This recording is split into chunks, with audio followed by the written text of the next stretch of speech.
पहला क्वेश्चन है आज का 31 नंबर। और यहाँ पर क्वेश्चन क्या कहता है देखिएगा, complication of diabetes mellitus involve except. देखिएगा सिंपल सा क्वेश्चन ये पूछा है, फॉलोइंग ऑप्शन जो कि डायबिटीज मेलाइटस के कॉम्प्लिकेशन होते हैं, लेकिन एक ऐसा ऑप्शन है यहां पर जो कि डायबिटीज मेलाइटिस का कॉम्प्लिकेशन नहीं होता है। क्वेश्चन के अकॉर्डिंग आंसर देना है।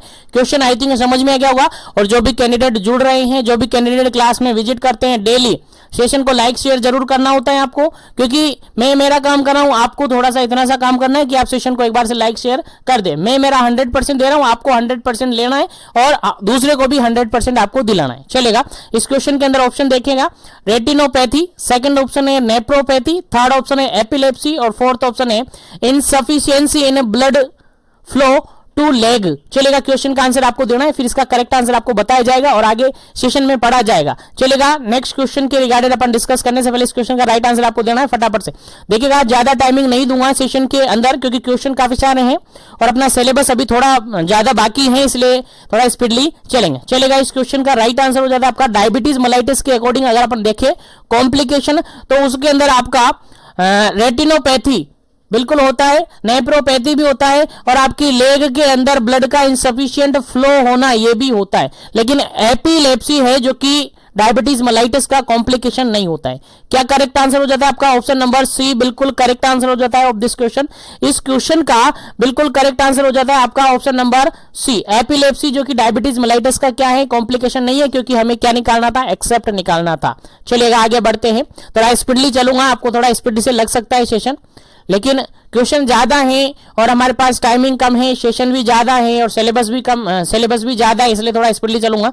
और जो भी कैंडिडेट नए जुड़ते हैं सेशन को लाइक शेयर करके चैनल को सब्सक्राइब कर लीजिएगा, ताकि सेशन इसी तरीके से कंटिन्यू आपको मिलते रहे। चलेगा, क्वेश्चन पूछा है अगर, नेक्स्ट क्वेश्चन है आपका 32 नंबर क्वेश्चन है। क्वेश्चन कहता है another name of stroke. Stroke आप सबने पढ़ा होगा, स्ट्रोक क्या होता है, उसका अदर नेम क्या होता है, आपसे सिंपल सा क्वेश्चन ये पूछा है। तो चलिए बताइए, स्ट्रोक का अदर नेम क्या होता है। ऑप्शन नंबर फर्स्ट है cerebral vascular accident, CVA।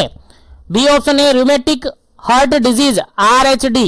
Third option है coronary heart disease, CHD। Third option है कोरोनरी आर्टरी डिजीज, CAD। चलेगा, आंसर आपको देना है। क्या इसका करेक्ट आंसर होगा? स्ट्रोक से रिगार्डेड बिल्कुल करेक्ट आंसर आपको देना है। स्ट्रोक क्या है? जनरली अपन नॉन कम्युनिकेबल डिजीज है, जनरली क्या है, नॉन कम्युनिकेबल डिजीज है।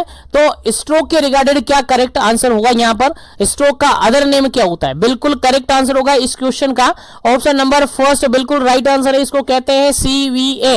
क्या कहते हैं जी? CVA कहते हैं। CVA बोले तो सेरेब्रल वैस्कुलर एक्सीडेंट, याद रखिएगा, सेरेब्रल वैस्कुलर एक्सीडेंट, CVA इसको बोला जाता है। स्ट्रोक को क्या होता है सर इसके अंदर क्या हो जाता है, स्ट्रोक में क्या हो जाता है, सडनली क्या हो जाता है, ब्लड फ्लो बंद हो जाता है। क्या हो जाता है? फ्लो क्या हो जाता है, बंद हो जाता है। क्या हो जाता है? बंद हो जाता है, स्टॉप हो जाता है। कहां पर?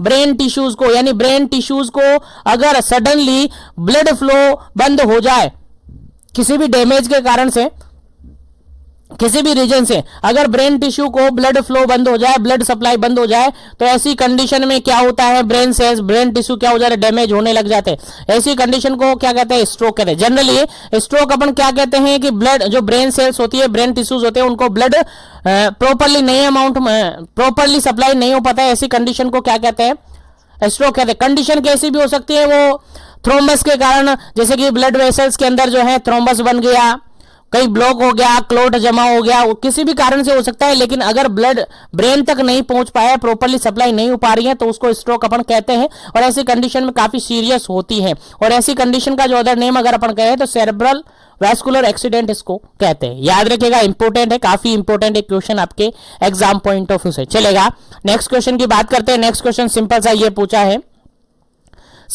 पूछा है, national tobacco control programme was launched in the under 11th 5-year plan. जो आपका 11th 5-year प्लान है, 11वां 5-year प्लान है, 11वीं पंचवर्षीय योजना है, उसके दौरान नेशनल टोबैको कंट्रोल प्रोग्राम कब लॉन्च हुआ था? क्वेश्चन सिंपल सा ये पूछा है, national tobacco control programme NTCP कब लॉन्च हुआ था 11 5-year प्लान के अंदर? ऑप्शन के अकॉर्डिंग आंसर देना। पहला ऑप्शन देखेगा 2000 से लेकर 2001 में। थर्ड ऑप्शन है 2007 टू 2008, 2007 से लेकर 2008 में। सी ऑप्शन है 2004 टू 2005, 2004 2005। और डी ऑप्शन है 2010 और 2011, 2010 और 2011। चलेगा, आंसर आपको बताना है फटाफट से क्या इसका करेक्ट आंसर होगा। Under the 11 5-year plan national tobacco control programme was launched, कब हुआ था? आपका आंसर जाएगा बिल्कुल option number B. Option number B बिल्कुल करेक्ट आंसर जाएगा 2007 टू 2008, 2007 से लेकर 2008 के अंदर आपका नेशनल टोबैको कंट्रोल प्रोग्राम है जो कि क्या हुआ था? लॉन्च हुआ था। याद रखिएगा, इंपोर्टेंट क्वेश्चन है, पूरे मॉड्यूल्स को मोल्ड करके, पूरे मॉड्यूल्स को घोल पिला के आपको दिया जा रहा है। चलेगा, नेक्स्ट क्वेश्चन की बात करते हैं। नेक्स्ट क्वेश्चन आपके सामने 34 नंबर क्वेश्चन कहता है thyroid hormone are, thyroid hormone कौन कौन से हैं? थायराइड हार्मोन जानते हो ना, बिल्कुल थायराइड ग्लैंड से सीक्रेट होने वाले हार्मोन। फॉलोइंग ऑप्शन में से कौन से हार्मोन थायराइड हार्मोन होते हैं? आंसर दीजिएगा फटाफट से। पहला ऑप्शन है यहां पर ट्राई आयोडोथायरोनिन ओनली, केवल ट्राई आयोडोथायरोनिन है। सेकेंड ऑप्शन है thyroxine hormone only, thyroxine only. Fourth option C option है यहां पर triiodothyronine and thyroxine. Fourth option है यहां पर नन ऑफ दी अबव। चलेगा, जल्दी से आपको आंसर देना है क्या इसका करेक्ट आंसर होगा फटाफट से, ताकि ज्यादा से ज्यादा क्वेश्चन अपन निकाल सके। चलेगा, फटाफट से कीजिएगा। थायराइड हार्मोन, चलेगा, इस क्वेश्चन का बिल्कुल राइट आंसर होता है आपका ऑप्शन नंबर सी, क्योंकि ट्राई आयोडोथायरोनिन और थायरोक्सिन दोनों ही क्या होते हैं? थायराइड हार्मोन होते हैं, इसलिए ऑप्शन नंबर सी बिल्कुल राइट आंसर होता है आपके इस क्वेश्चन का। चलेगा, आगे बढ़ते हैं नेक्स्ट क्वेश्चन पर। नेक्स्ट क्वेश्चन आपके सामने काफी इंपॉर्टेंट है, आपको याद होना चाहिए, काफी इंपॉर्टेंट है। देखिएगा, the symptoms of hyperthyroidism, important है, स्टार बना लीजिएगा, एग्जाम में रिपीट हुआ है, प्रीवियसली बीपीसीसीएचएन के एग्जाम में ये रिपीट हुआ क्वेश्चन है कि the symptoms of hyperthyroidism, hyper है, ठीक है, याद रखिएगा, हाइपर है, हाइपर नहीं। The symptoms of hyperthyroidism include except, यानी फॉलोइंग ऑप्शन के अकॉर्डिंग आपको आंसर देना है कि फॉलोइंग ऑप्शन में से वो सिम्टम हटाना है जो कि हाइपरथायरॉयडिज्म का नहीं होता है। यानी तीन ऑप्शन यहाँ पर हाइपरथायरॉयडिज्म के हैं, एक ऑप्शन जो कि हाइपरथायरॉयडिज्म का नहीं है, वो कौन सा नहीं है वो आपको हटाना है। चलेगा, जल्दी से आपको आंसर देना है 35 नंबर क्वेश्चन का। पहला ऑप्शन है नंबनेस, सेकंड ऑप्शन है यहाँ पर हैंड ट्रिमर, थर्ड ऑप्शन है यहाँ पर इरिटेबिलिटी और फोर्थ ऑप्शन है यहाँ पर वेट गेन। चलेगा, आंसर आपको देना है फटाफट से। हाइपरथायरॉयडिज्म है किसी पर्सन को, तो उसके अंदर कौन सा क्लिनिकल फीचर देखने को नहीं मिलेगा? जल्दी कीजिएगा, क्या इसका करेक्ट आंसर होगा?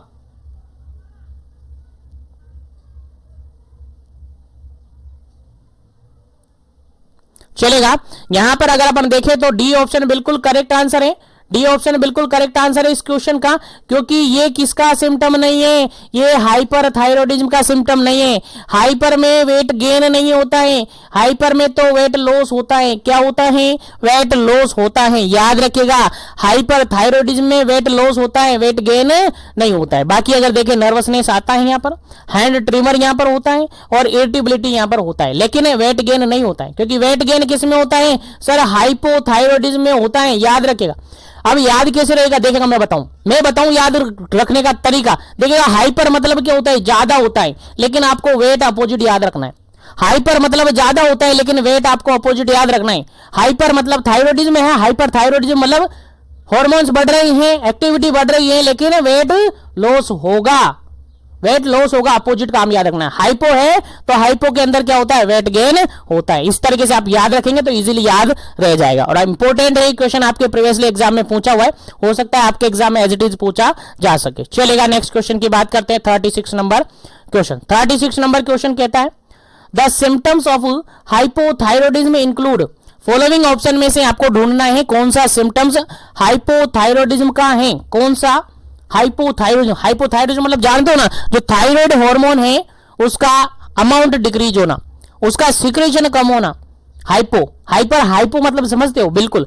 तो यहां पर सिम्टम्स बताना है आपको हाइपोथायरॉयडिज्म का कौन सा है। पहला ऑप्शन यहां पर हॉर्स वॉइस, सेकंड ऑप्शन है carpal tunnel syndrome, third option है वेट गेन, फोर्थ ऑप्शन है ऑल ऑफ दी अबव चलेगा। कौन सा सिम्टम्स यहां पर हाइपोथायरॉयडिज्म का है?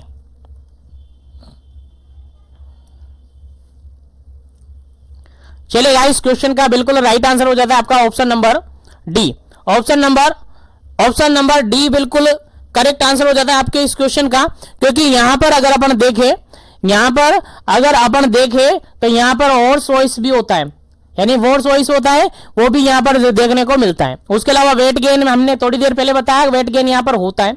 उसके अलावा कार्पल टनल सिंड्रोम यहां पर देखने को मिलता है, इसलिए आपका डी ऑप्शन बिल्कुल करेक्ट है इस क्वेश्चन का। 36 नंबर क्वेश्चन बिल्कुल करेक्ट आंसर है ऑप्शन नंबर डी। चलेगा, आगे बढ़ते हैं। देखिएगा क्वेश्चन थोड़ा जल्दी अपन करेंगे, क्वेश्चन ज्यादा से ज्यादा सोल्व करने की कोशिश करेंगे, क्योंकि ज्यादा से ज्यादा क्वेश्चन हमारे पास हैं और टाइमिंग हमारे पास कम है, इसीलिए थोड़ा स्पीडली में चल रहा हूं। बाकी आपको ज्यादा स्पीड लग रहा है तो आप बोल सकते हैं नेक्स्ट सेशन के अंदर, या अभी स्पीड कम कर देंगे। चलेगा, आगे बढ़ते हैं नेक्स्ट क्वेश्चन पर। नेक्स्ट क्वेश्चन की बात करते हैं। 37 नंबर क्वेश्चन है। 37 नंबर क्वेश्चन क्या कहता है?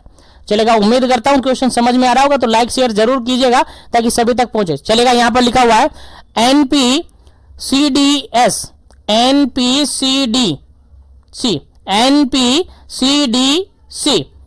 program is started to control and prevent the disease accept. देखिएगा क्वेश्चन यहां पर सिंपल सा ये पूछा है आपसे, काफी इजी सा क्वेश्चन है कि एनपीसीडीसी जो है, एनपीसीडीसीडी जो है, समझ में आ रहा ना, एनपीसीडीसीएस जो है, जो प्रोग्राम है वो लॉन्च किया गया था या स्टार्ट किया गया था कंट्रोल करने या प्रिवेंट करने के लिए कौन सी डिजीजेस को।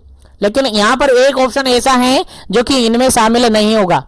अब पहले तो आप ये बताइए कि एनपीसीडीसीएस क्या होता है, एनपीसीडीसीएस क्या होता है। अगर ये आपको याद है तो बिल्कुल ये क्वेश्चन का आंसर आपको याद है। पहले ऑप्शन देख लेते हैं फिर आंसर करते हैं।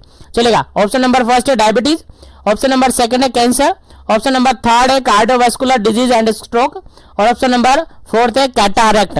ऑप्शन नंबर फोर्थ है कैटारेक्ट। चलेगा, आंसर कीजिएगा, फिर बात करते हैं इस क्वेश्चन के बारे में। थोड़ा जल्दी कीजिएगा ताकि ज्यादा से ज्यादा एमसीक्यूज अपन निकाल सके। चलेगा, सबसे पहले अपन अगर बात करें यहां पर इसके फुल फॉर्म की, यहां पर अगर इसकी फुल फॉर्म की बात करें तो ये होता है आपका नेशनल प्रोग्राम। क्या है आपका? नेशनल प्रोग्राम, याद रखना है, नोट कर लीजिएगा, national programme for the prevention of national programme for the prevention of control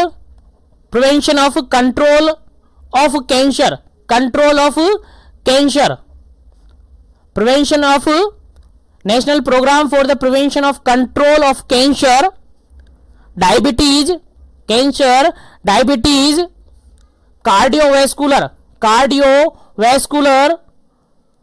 cardiovascular disease and stroke.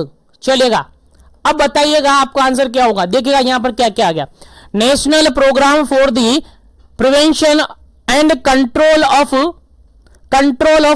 Cancer, control of diabetes, control of cardiovascular disease and stroke. देखिएगा क्या आ गया, कैंसर यहां पर है, बिल्कुल है, डायबिटीज यहां पर है, बिल्कुल है, और कार्डियोवैस्कुलर डिजीज है, बिल्कुल है, कैटारेक्ट नहीं है, ये इसका करेक्ट आंसर हो जाएगा। क्वेश्चन समझ में आ गया ना, बिल्कुल फुल फॉर्म में आपका क्वेश्चन बचा हुआ है, फुल फॉर्म में आपका क्वेश्चन फंसा हुआ है। देखिएगा फुल फॉर्म क्या है इसकी, national programme for the prevention and control of the cancer, diabetes, cardiovascular disease और स्ट्रोक।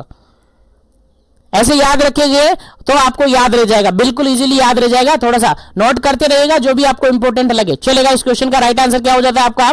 ऑप्शन नंबर डी बिल्कुल राइट आंसर हो जाता है, कैटारेक्ट, जो कि एनपीसीडीसीएस जो है उसके अंदर शामिल नहीं है।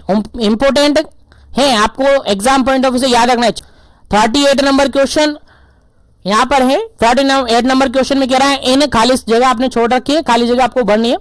The onset is usually acute and chronic and insulin is required for survival। देखिए सिंपल सा क्वेश्चन यहां पर पूछा है कि ऑनसेट इसका एक्यूट या सीवियर कैसा भी हो सकता है, ठीक है, एक्यूट और सीवियर है। ऑनसेट यूजुअली एक्यूट और सीवियर है, and insulin is required for the survival, survival के लिए इंसुलिन की रिक्वायरमेंट है, सर्वाइवल के लिए इंसुलिन की रिक्वायरमेंट पड़ेगी, जरूरत पड़ेगी, तो वो किस टाइप की कंडीशन होगी? पहला ऑप्शन यहां पर देखिएगा, type first diabetes mellitus, second है type second diabetes mellitus, third है जेस्टेशनल डायबिटीज मेलाइटस, और फोर्थ है यहां पर none of the above. None of the above को मैंने काट दिया, बताओ अब आंसर आपको बताना है। यानी क्वेश्चन ये कह रहा है खाली जगह में आपको भरना है कि ऐसी कौन सी डिजीज है जिसका ऑनसेट एक्यूट और सीवियर होता है और ऐसी कंडीशन में सर्वाइवल के लिए इंसुलिन की जरूरत पड़ेगी। चलेगा, आंसर बताइए फटाफट से क्या इसका करेक्ट आंसर होगा, फिर आंसर भी बताया जाएगा और जानकारी भी दी जाएगी।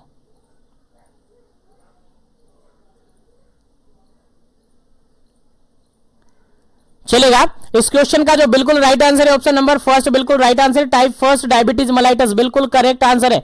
टाइप फर्स्ट डायबिटीज मेलाइटस बिल्कुल करेक्ट है, क्योंकि टाइप फर्स्ट डायबिटीज मेलाइटस को हमने क्या कहा था? IDDM, insulin dependent diabetes mellitus. अब इंसुलिन नहीं है, इंसुलिन नहीं है तो इंसुलिन देना पड़ेगा, नहीं तो सर्वाइवल नहीं हो पाएगा, इसलिए ऑप्शन नंबर फर्स्ट बिल्कुल राइट आंसर है। और इंसुलिन जो सेकंड टाइप था उसको अपन ने एनआईडीडीएम कहा था, एनआईडीडीएम मतलब नॉन इंसुलिन डिपेंडेंट, यहां पर इंसुलिन पर डिपेंड नहीं होता है, यहां पर इंसुलिन पर डिपेंड होता है। टाइप फर्स्ट इंसुलिन डिपेंड होता है, इसलिए इंसुलिन की जरूरत पड़ेगी सर्वाइवल के लिए, इसलिए आपका करेक्ट आंसर क्या हो जाता है? Option number first, type first diabetes mellitus बिल्कुल करेक्ट आंसर है इस क्वेश्चन का। चलेगा, नेक्स्ट क्वेश्चन की अगर अपन बात करें तो नेक्स्ट क्वेश्चन आपके सामने काफी इंपोर्टेंट है, 39 नंबर क्वेश्चन है। 39 नंबर क्वेश्चन क्या कहता है देखिएगा, hypertensive stage second is a condition in which the blood pressure is.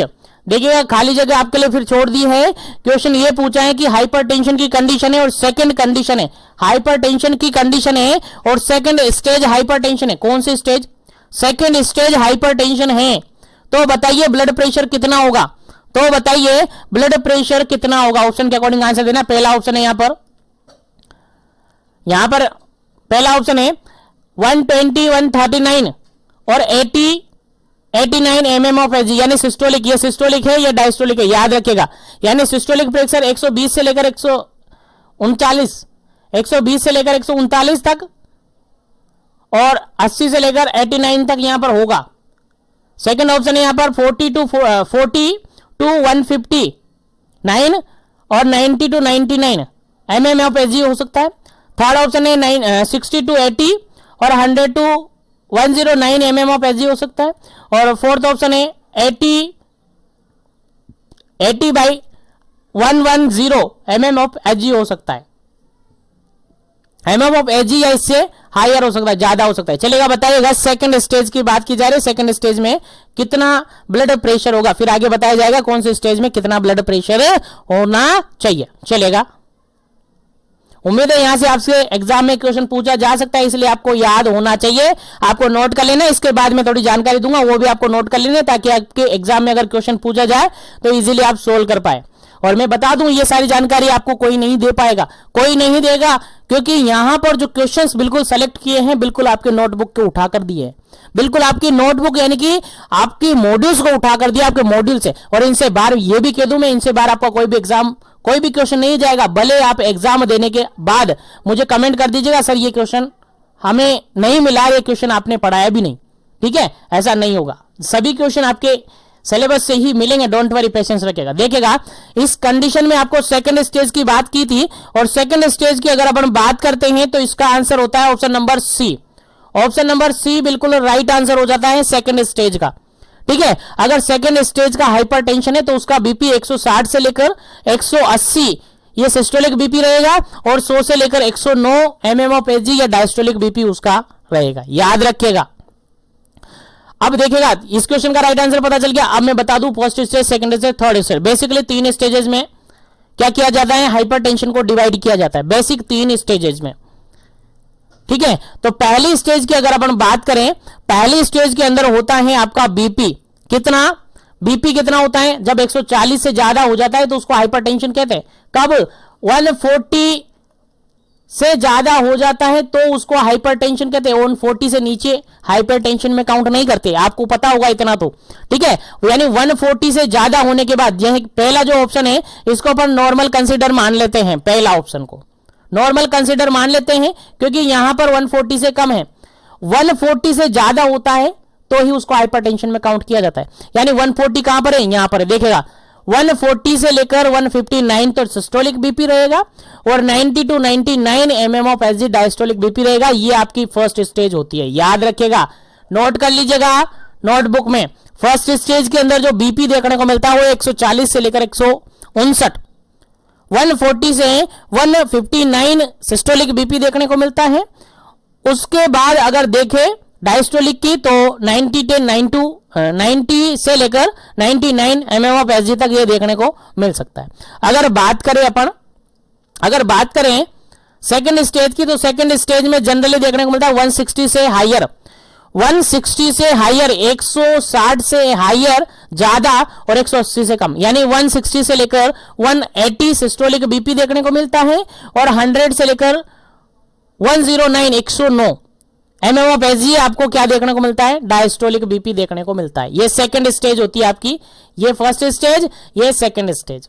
और थर्ड स्टेज की अगर अपन देखें तो थर्ड स्टेज के अंदर बीपी काफी ज्यादा बहुत ज्यादा 180 तो डायस्टोलिक बीपी उससे ज्यादा हो जाता है, और सॉरी 180 तो डायस्टोलिक 180 तो सिस्टोलिक बीपी और 110 डायस्टोलिक बीपी, यानी 180 से ज्यादा तो डायस्टोलिक हो जाता है, सिस्टोलिक हो जाता है, और 110 से ज्यादा क्या हो जाता है, डायस्टोलिक हो जाता है। तो याद रखिएगा, अगर बीपी 140 से कम है तो उसको नॉर्मल कंसीडर कर सकते हैं, 140 से लेस देन है तो उसको नॉर्मल कंसीडर कर सकते हैं, लेकिन जैसे ही 140 क्रॉस करता है वो हाइपरटेंशन के काउंट में आ जाता है। और 140 से लेकर 160 तक, यानी 160 यानी 59 तक अगर अपन बात करें सिस्टोलिक बीपी की, तो ये फर्स्ट स्टेज होती है। 160 से लेकर 180 तक सेकंड स्टेज होती है और 180 से ज्यादा थर्ड स्टेज होती है हाइपरटेंशन की। याद रखिएगा, काफी इंपॉर्टेंट है, यहां से क्वेश्चन बन सकता है, इसलिए पूरा डिटेल मैंने बता दिया है, आपने नोट कर लिया होगा। चलिएगा आगे बढ़ते हैं नेक्स्ट क्वेश्चन पर। नेक्स्ट क्वेश्चन यहां पर पूछा गया है, 40 नंबर क्वेश्चन है। 40 नंबर क्वेश्चन सिंपल सा ये कह रहा है, complication of hypertension include, hypertension का कॉम्प्लिकेशन है एक्सेप्ट, यहां पर बताना है, यानी फॉलोइंग ऑप्शन क्या है, हाइपरटेंशन के कॉम्प्लिकेशन हो सकते हैं, लेकिन एक ऐसा ऑप्शन है जो कि हाइपरटेंशन का कॉम्प्लिकेशन बिल्कुल नहीं होता है। चलेगा आंसर बताना है ऑप्शन के अकॉर्डिंग। पहला ऑप्शन यहां पर मैक्रो एल्बुमिनूरिया, सेकंड ऑप्शन है cotton wool spot, third option है कार्डियक अरिथमियाज और फोर्थ ऑप्शन है डायबिटीज मेलाइटस। चलेगा जल्दी से आपको आंसर देना है, क्या इसका करेक्ट आंसर होगा। यानी यहां पर तीन ऑप्शन तो बिल्कुल हाइपरटेंशन के कॉम्प्लिकेशन है, लेकिन एक ऑप्शन है जो कि हाइपरटेंशन का कॉम्प्लिकेशन नहीं है। फटाफट से आंसर बता दीजिएगा क्या इसका करेक्ट आंसर होगा।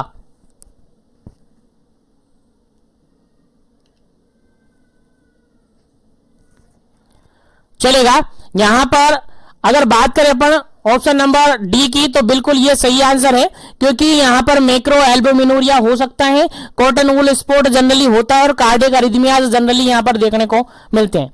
क्या देखने को मिलते हैं, कार्डियक अरिथमियाज जनरली यहां पर देखने को मिलते हैं। लेकिन कहा नहीं जा सकता है कि डायबिटीज यहां पर देखने को मिले, यहां पर देखने को मिले। हाँ, डायबिटीज के कारण हाइपरटेंशन देखने को मिल सकता है, ठीक है। तो यहां पर अगर ऑप्शन के अकॉर्डिंग अगर अप्रोप्रिएट ऑप्शन का आंसर देखें तो ऑप्शन नंबर डी बिल्कुल करेक्ट आंसर होगा आपके इस क्वेश्चन का। चलेगा आगे बढ़ते हैं नेक्स्ट क्वेश्चन पर। आगे बढ़ते हैं नेक्स्ट क्वेश्चन पर। नेक्स्ट क्वेश्चन आपके सामने काफी इंपोर्टेंट है, 140 नंबर क्वेश्चन है। 140 नंबर क्वेश्चन कहता है, if N artery in the brain become blocked by a thrombus it is caused. देखिए क्वेश्चन यहां पर सिंपल सा ये कह रहा है कि एक आर्टरी जो कि ब्रेन है, ब्रेन को सप्लाई कर रही है या ब्रेन तक जा रही है, बिकम ब्लॉक्ड, वो ब्लॉक हो जाती हैं।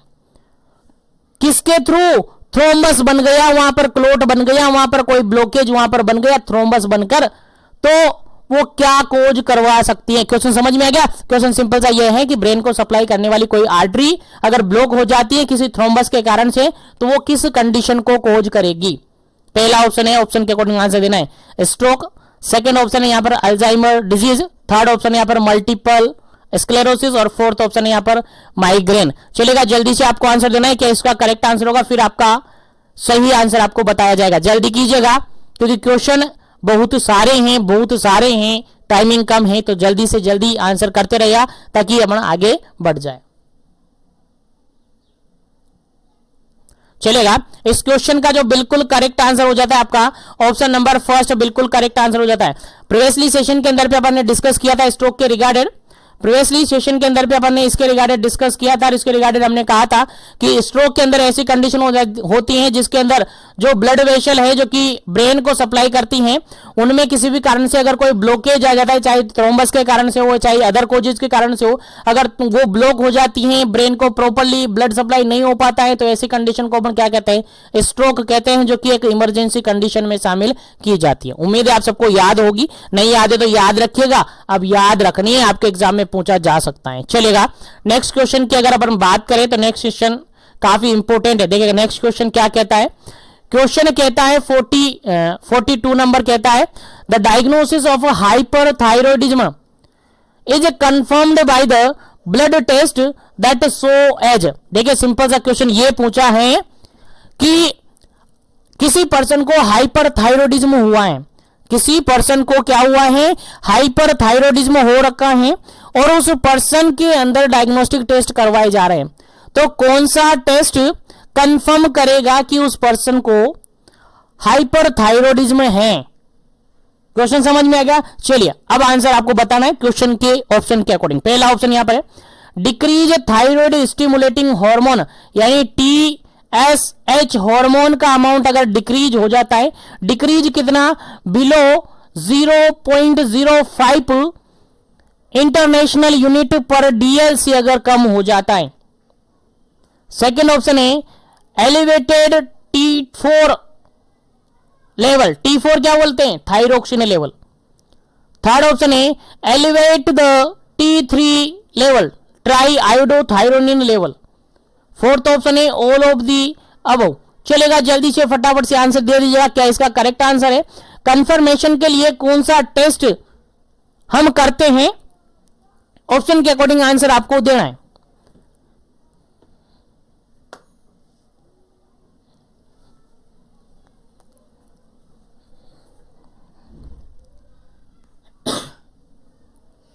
चलेगा, अगर अपन बात करते हैं यहां पर इस क्वेश्चन का जो बिल्कुल करेक्ट आंसर के, तो इस क्वेश्चन का जो बिल्कुल करेक्ट आंसर होगा आपका वो होगा ऑप्शन नंबर डी होगा। क्या होगा, ऑप्शन नंबर डी होगा, क्योंकि तीनों ही टेस्ट हैं अगर मिलते हैं तो बिल्कुल कंफर्म हो जाता है कि हाँ पेशेंट कैसा है, हाइपरथायरॉयडिज्म का पेशेंट है। याद रखेगा, भूलना नहीं है, यानी confirmed by the blood test. Thyroidism, hyperthyroidism किससे कन्फर्म होता है, ब्लड टेस्ट है। ब्लड टेस्ट के अंदर क्या देखने को मिलता है, कंफर्म किससे होता है सर ब्लड टेस्ट करने से होता है। ब्लड टेस्ट में क्या टेस्ट करते हैं सर, ब्लड के अंदर अपन चेक करते हैं TSH का अमाउंट चेक करते हैं। अगर TSH का अमाउंट 0.05 से कम हो जाता है तो हम कह सकते हैं कि हाइपरथायरॉयडिज्म है।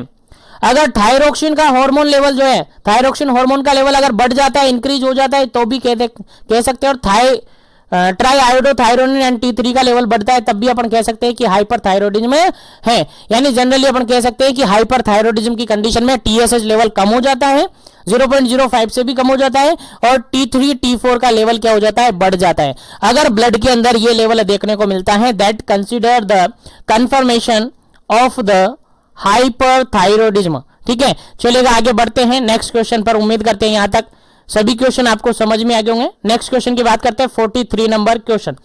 43 नंबर क्वेश्चन में क्या कहता है, देखिए समझते हैं। 43 नंबर क्वेश्चन कहता है clinical feature of hypothyroidism involve the following except. Question simple सा ये पूछा है कि फॉलोइंग ऑप्शन में क्लिनिकल फीचर है लेकिन एक नहीं है, किसका, हाइपोथायरॉयडिज्म का। यानी हाइपोथायरॉयडिज्म के क्लिनिकल फीचर है लेकिन एक ऑप्शन ऐसा है जो कि हाइपोथायरॉयडिज्म का क्लिनिकल फीचर नहीं है।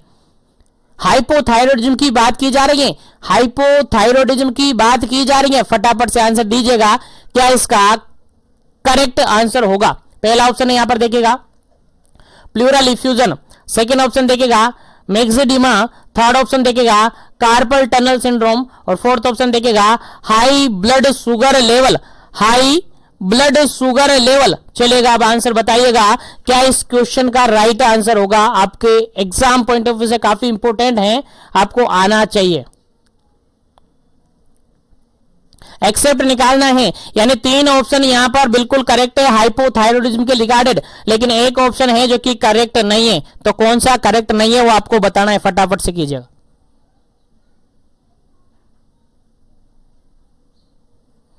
चलिए यहां पर बिल्कुल राइट आंसर हो जाता है ऑप्शन नंबर डी, क्योंकि high blood sugar level hypothyroidism में नहीं, हाइपर थायरॉयडिज्म में देखने को मिलती है। किसके अंदर? हाइपर थायरॉयडिज्म के अंदर देखने को मिलती है। प्लूरल इफ्यूजन बिल्कुल हाइपो में होता है।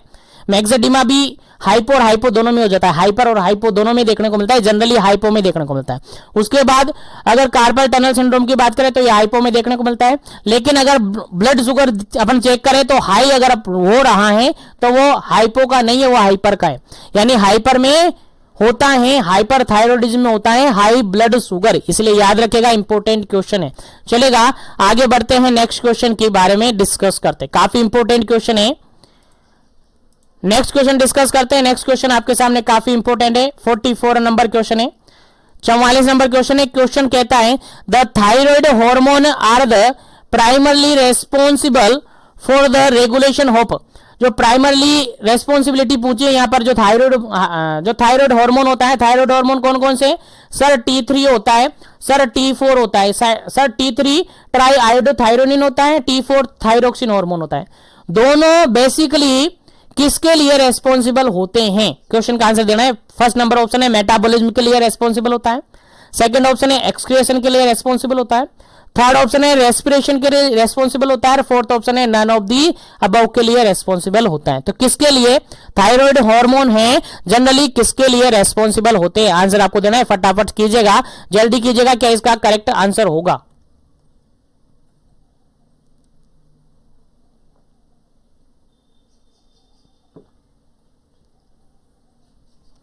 चलेगा। इस क्वेश्चन का जो बिल्कुल राइट आंसर होगा that is option number first, metabolism के लिए ये रेस्पॉन्सिबल होता है।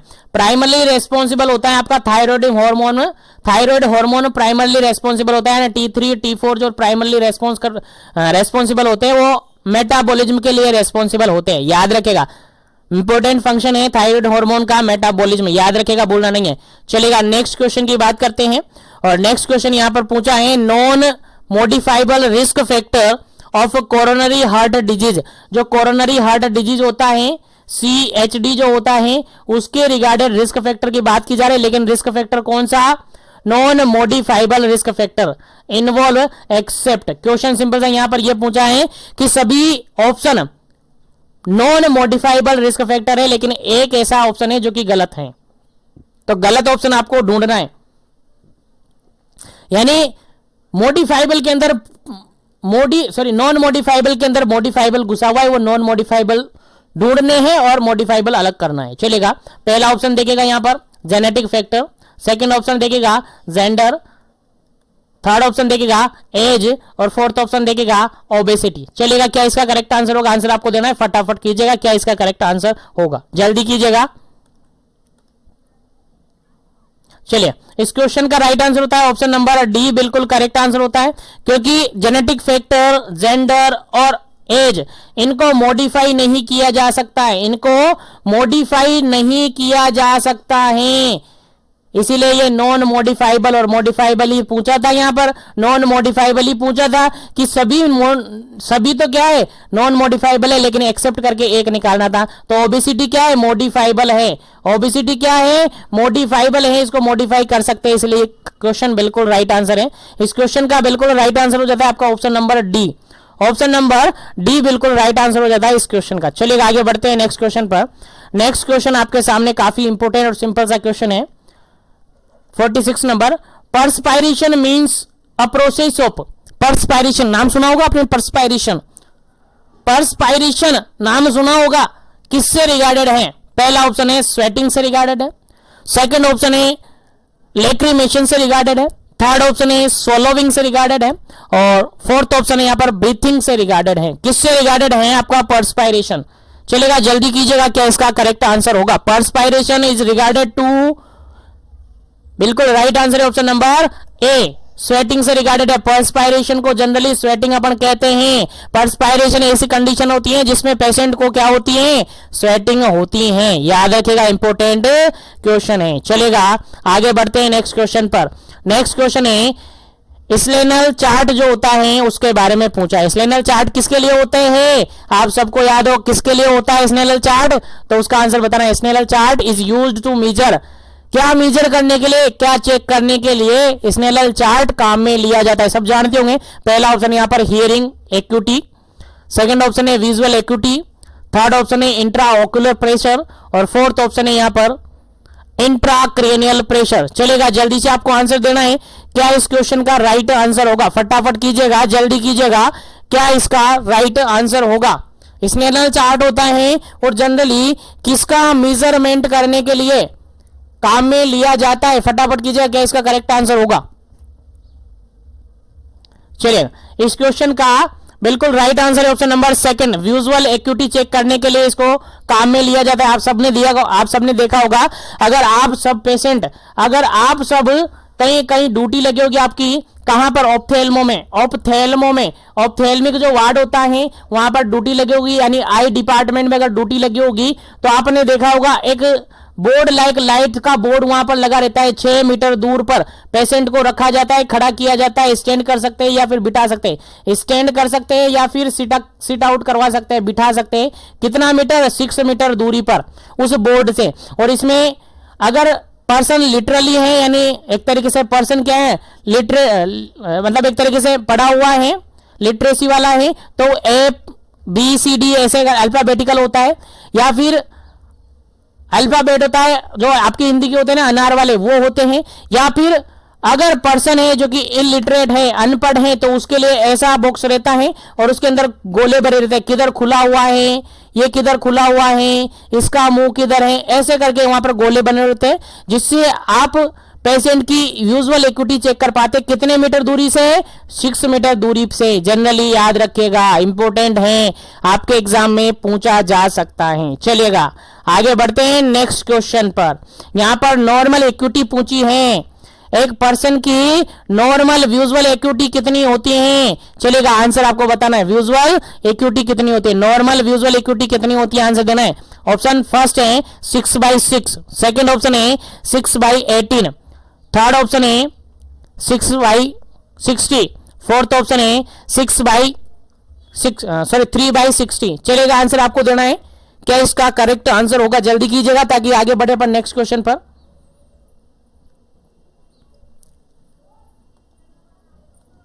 चलिए, इस क्वेश्चन का बिल्कुल राइट आंसर है option number first. Option number first बिल्कुल राइट आंसर है, आपको याद होना चाहिए।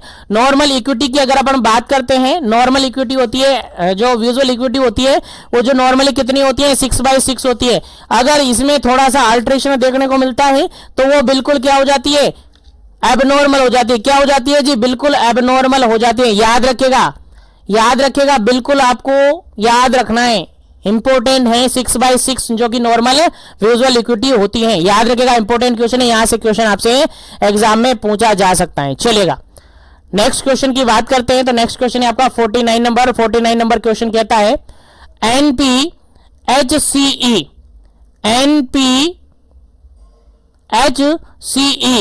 is a program to provide the preventive, curative, rehabilitative service to the person। किस पर्सन को NPHCE के अंडर जो प्रोग्राम है उसके थ्रू प्रिवेंशन, क्यूरेशन या फिर रिहैबिलिटेटिव सर्विस प्रोवाइड की जाती है। किस पर्सन को, पहला ऑप्शन है ब्लाइंड पर्सन को, सेकंड ऑप्शन है डिफ पर्सन को, थर्ड ऑप्शन है एल्डर पर्सन को, फोर्थ ऑप्शन है कैंसर पर्सन को या कैंसर पेशेंट को। चलेगा, जल्दी से आपको आंसर देना है, क्या इसका करेक्ट आंसर होता है। जो NPHCE है उसके अंडर किस पेशेंट को, किस पर्सन को preventive, curative, rehabilitative service provide की जाती है। आंसर बताना है फटाफट से, किस पर्सन को।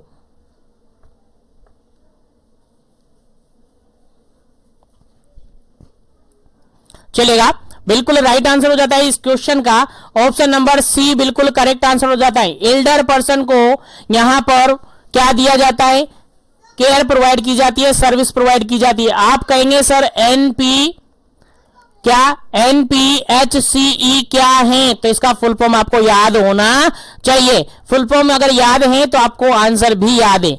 N4 होता है नेशनल, N4 होता है नेशनल, P4 होता है प्रोग्राम, P4 होता है प्रोग्राम होता है, क्या होता है, प्रोग्राम होता है।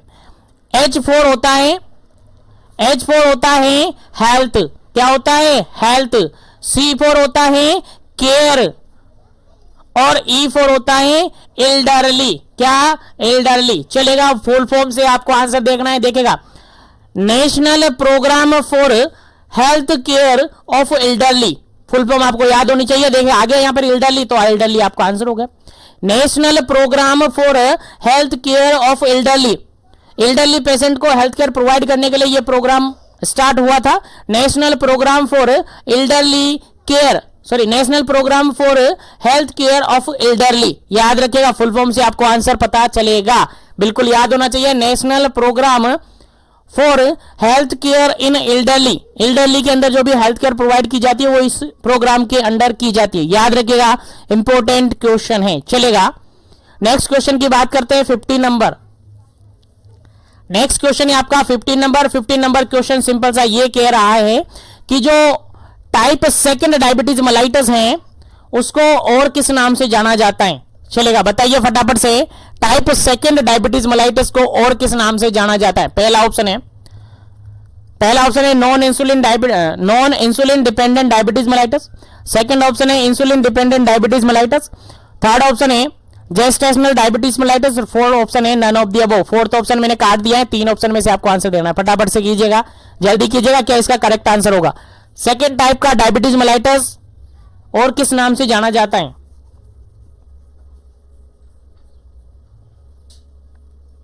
चलेगा, सेकेंड टाइप का डायबिटीज मेलाइटस की अगर अपन बात करें तो वो होता है आपका ऑप्शन नंबर फर्स्ट, बिल्कुल क्लियर आंसर है, non insulin dependent diabetes mellitus. Non insulin dependent diabetes mellitus, NIDDM हमने कहा था प्रीवियसली सेशन के अंदर भी, जो फर्स्ट टाइप होता है उसके अंदर फर्स्ट टाइप होता है उसको कहते हैं IDDM, याद रखिएगा। इंसुलिन डिपेंडेंट डायबिटीज मेलाइटस जो सेकंड टाइप होता है उसको कहते हैं NIDDM, non insulin dependent diabetes mellitus. और एक होता है जेस्टेशनल डायबिटीज मेलाइटस जो कि प्रेगनेंसी में होता है, याद रखिएगा। और टाइप सेकंड को एक और नाम से जाना जाता है जिसको अडल्ट ऑनसेट डायबिटीज मेलाइटस कहते हैं, क्या कहते हैं, अडल्ट ऑनसेट डायबिटीज मेलाइटस कहते हैं। और टाइप फर्स्ट को जुवेनाइल डायबिटीज मेलाइटस कहते हैं, जुवेनाइल डायबिटीज मेलाइटस कहते हैं, जो कि जनरली बच्चों में, चिल्ड्रन के अंदर देखने को मिल जाता है। चलेगा, उम्मीद करता हूं क्वेश्चन समझ में आ गया होगा। तो आगे बढ़ता हूं मैं नेक्स्ट क्वेश्चन पर। नेक्स्ट क्वेश्चन है आपके सामने काफी इंपॉर्टेंट, देखिए 51 नंबर क्वेश्चन है। और 51 नंबर क्वेश्चन क्या कहता है, देखिएगा 51 नंबर क्वेश्चन कहता है a person at high risk for diabetes except, यानी ऐसा पर्सन जिसको हाई रिस्क है, या ऐसा पर्सन जो कि हाई रिस्क है किसके लिए, डायबिटीज के रिगार्डेड, लेकिन एक ऐसा पर्सन है जिसके अंदर क्या नहीं होती है, डायबिटीज नहीं हो सकता। सिंपल सा क्वेश्चन समझ में आया कि नहीं आया।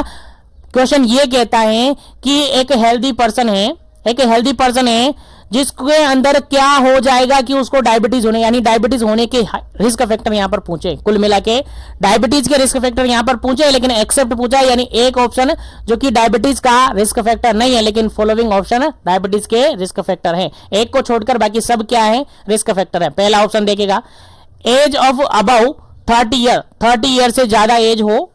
सेकेंड ऑप्शन है फिजिकली एक्टिव। थर्ड ऑप्शन है ओवरवेट। और फोर्थ ऑप्शन है हाई ब्लड प्रेशर। चलेगा, जल्दी से आपको आंसर देना है, क्या इसका करेक्ट आंसर होगा, क्या इसका करेक्ट आंसर होगा, जल्दी से आपको आंसर देना है, फटाफट कीजिएगा, क्या इसका करेक्ट आंसर होगा।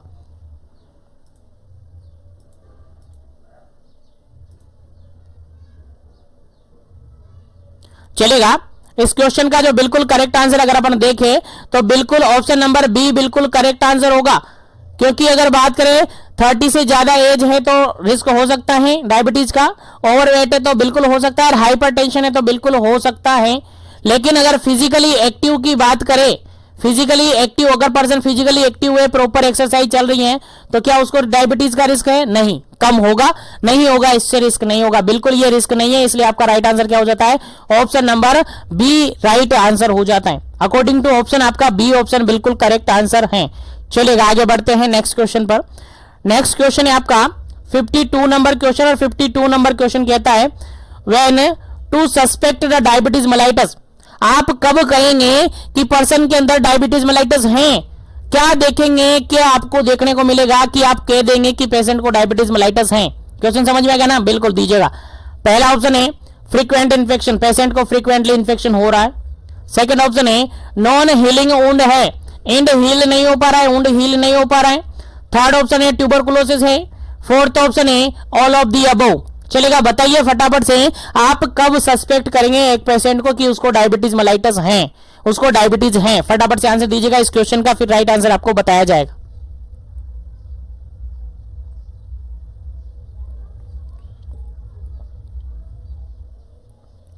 चलेगा, इस क्वेश्चन का जो बिल्कुल राइट आंसर हो जाता है आपका ऑप्शन नंबर डी बिल्कुल करेक्ट आंसर हो जाता है। क्योंकि पेशेंट के अंदर अगर फ्रीक्वेंट इन्फेक्शन है तो भी डायबिटीज मेलाइटस हो सकता है। अगर पेशेंट को बार बार इन्फेक्शन हो रहा है तो डायबिटीज मेलाइटस के कारण से हो सकता है। और अगर वुंड हीलिंग प्रॉपर नहीं है, नॉन वुंड हीलिंग है, नो हीलिंग वुंड है, तब भी हो सकता है। ट्यूबरकुलोसिस के अंदर भी हो सकता है। यानी सभी ऑप्शन यहाँ पर बिल्कुल सस्पेक्ट करते हैं कि पेशेंट को डायबिटीज मेलाइटस हो सकता है। याद रखिएगा, भूलना नहीं है, इंपॉर्टेंट क्वेश्चन है। 53 नंबर क्वेश्चन है, और 53 नंबर क्वेश्चन कहता है oral cancer is caused by. जो ओरल कैंसर है वो कोज होता है किसके द्वारा, किसके कारण से ओरल कैंसर देखने को मिल सकता है? ऑप्शन नंबर फर्स्ट है टोबैको के कारण से, तंबाकू के कारण से। ऑप्शन नंबर सेकंड है यहाँ पर गुटके के खाने से। थर्ड ऑप्शन है यहाँ पर पान मसाला खाने से, या फिर ऑल ऑफ दी अबव। चलेगा, जल्दी से आपको आंसर बताना है क्या इसका करेक्ट आंसर होगा। किसके कारण से ओरल कैंसर देखने को मिलता है? ओरल कैंसर सब जानते हो, ओरल कैविटी का कैंसर किसके कारण से देखने को मिलता है? यहां पर देखिएगा एग्जैक्ट कोज आपको बताना है क्या करेक्ट आंसर है। चलेगा, इस क्वेश्चन का जो बिल्कुल राइट आंसर है ऑप्शन नंबर डी बिल्कुल राइट आंसर है। ऑप्शन नंबर डी बिल्कुल राइट आंसर है। यहां पर टोबैको खाने से, टोबैको च्यूइंग से यहां पर ओरल कैंसर हो सकता है, गुटखा लेने से हो सकता है, और पान मसाला खाने से भी हो सकता है। इसलिए आपका डी ऑप्शन बिल्कुल करेक्ट है। चलेगा, आगे बढ़ते हैं नेक्स्ट क्वेश्चन पर। नेक्स्ट क्वेश्चन है आपका 54 नंबर क्वेश्चन। नेक्स्ट क्वेश्चन है 54 नंबर क्वेश्चन, और 54 नंबर क्वेश्चन कहता है common cancer of oral cavity. Oral cavity का जो कॉमन कैंसर होता है वो किस टाइप का कैंसर होता है? जल्दी से आपको आंसर बताना है। ओरल कैविटी का अगर कैंसर हुआ है तो किस टाइप का कैंसर होगा? फटाफट कीजिएगा, जल्दी कीजिएगा, क्या क्वेश्चन है, इस क्वेश्चन का क्या जवाब है, फटाफट से दीजिएगा। ओरल कैविटी का कैंसर हुआ है तो उसके अंदर मोस्ट कॉमन कैंसर कौन सा देखा जाता है? ऑप्शन के अकॉर्डिंग आंसर देना है। पहला ऑप्शन है squamous cell carcinoma, second option है यहाँ पर एडेनो कार्सिनोमा, थर्ड ऑप्शन है यहाँ पर सार्कोमा, और फोर्थ ऑप्शन है यहाँ पर मेलेनोमा। चलेगा, जल्दी से आपको आंसर देना है क्या इसका करेक्ट आंसर होगा। मोस्ट कॉमन कैंसर कौन सा देखने को मिलता है? मोस्ट कॉमन कैंसर कौन सा देखने को मिलता है? चलेगा, जल्दी से आपको आंसर देना है क्या इसका करेक्ट आंसर होगा, क्या इसका करेक्ट आंसर होगा इस क्वेश्चन का। जल्दी कीजिएगा ताकि आगे बढ़े पर नेक्स्ट क्वेश्चन पर। चलिए, यहां पर जो बिल्कुल करेक्ट आंसर है, बिल्कुल करेक्ट आंसर है that is squamous cell carcinoma. कौन सा carcinoma? Squamous cell carcinoma. Carcinoma क्यों आया है सर? एपिथेलियल सेल्स के अंदर कैंसर हुआ है, एपिथेलियल सेल्स के अंदर कैंसर हुआ है इसलिए कैंसर आया है। तो कॉमन कैंसर ओरल कैविटी का अगर कैंसर है तो मोस्ट कॉमन कैंसर देखने को मिलता है, मोस्ट कॉमन कैंसर देखने को मिलता है स्क्वामस सेल कार्सिनोमा। अगर इसके बाद बात करें तो एडेनो कार्सिनोमा देखने को मिलता है। मोस्ट कॉमनली कौन सा देखने को मिलता है? स्क्वामस सेल कार्सिनोमा देखने को मिलता है। उसके बाद एडेनो कार्सिनोमा देखने को मिलता है। याद रखेगा, मोस्ट इंपोर्टेंट यहां से क्वेश्चन है, आपके एग्जाम में पूछा जा सकता है। चलेगा, नेक्स्ट क्वेश्चन की बात करें। नेक्स्ट क्वेश्चन आपके सामने काफी इंपोर्टेंट है, 55 नंबर क्वेश्चन है, और 55 नंबर क्वेश्चन कहता है breast cancer is a commonly being detected by. Commonly जो ब्रेस्ट कैंसर होता है किसके थ्रू डिटेक्ट किया जा सकता है? समझ में आ रहा है क्वेश्चन क्या कह रहा है? क्वेश्चन सिंपल सा ये पूछा जा रहा है अगर किसी लेडी को ब्रेस्ट कैंसर है तो कॉमनली वो कैसे डिटेक्ट करेगी, कॉमनली उसको कैसे पता चलेगा कि उसको ब्रेस्ट कैंसर है?